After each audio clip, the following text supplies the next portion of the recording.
Hello mga kapiks, meron nga pala tayo ditong Vivo na ayaw mag-charge dahil nalaglag sa tubig at nabasa.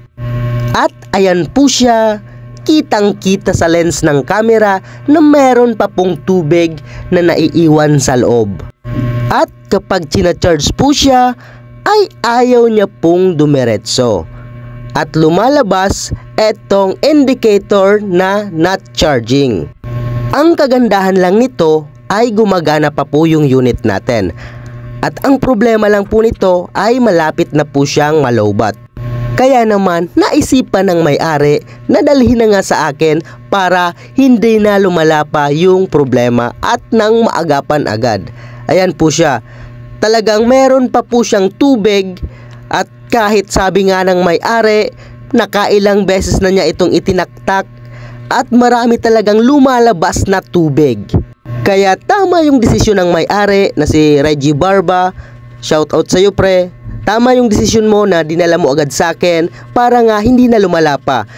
Kasi kapag ganitong mga issue, nalaglag, nahulog sa tubig, nabasa, hindi mo masisimot yung tubig o mapapatuyo ito nang hindi binubuksan. Kaya huwag po tayong naniniwala na itago natin sa ilalim ng bigas.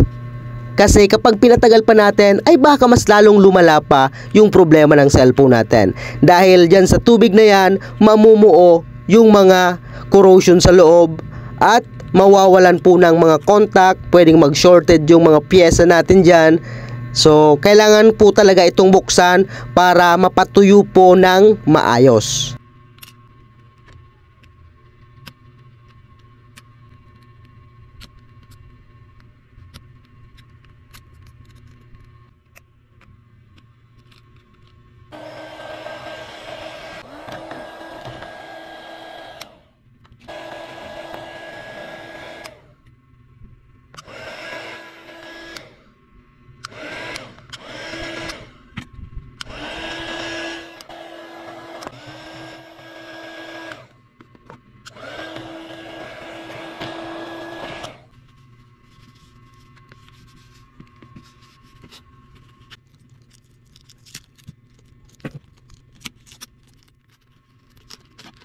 Ayan, basang-basa po siya, pati yung ilalim ng ating battery at pati na rin yung ilalim papasok sa likod ng ating LCD ay pinasok rin ng tubig. Ayan po siya oh.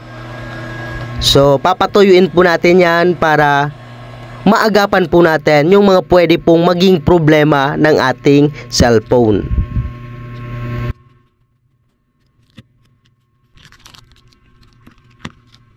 At dito, initin lang natin ng konti etong harap ng ating LCD para matuyo yung ilalim nito.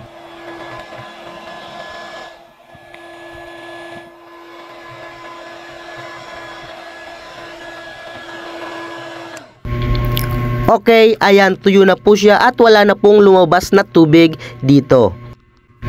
Ayan, kaya naman hindi na po nagcha-charge ng maayos yung battery natin dahil nga may namuo na pong corrosion dito sa terminal ng battery. So, kulay green po siya na parang nagchuchok. Ayan, lilinisin lang po natin yan para magkaroon ulit ng magandang contact yung terminal natin. So, natural lang po yan. Talagang lahat dyan na dinadaanan ng kuryente, kapag nalagyan po ng tubig, ay may mamumuong corrosion. So, ito yung pinaka-power natin, plus yung tubig na may moist, syempre, positive yan, magkakaroon ng corrosion. At eto na nga, subukan na po natin kung okay na. Ayan. Gumagana na po yung battery natin, nagcha-charge na at wala na yung indicator na not charging. Ayan. O, di ba? Gumagana na. Okay na po siya ulit. A few minutes later, eto na po siya. I-check natin yung battery kung nag-charge na po siya.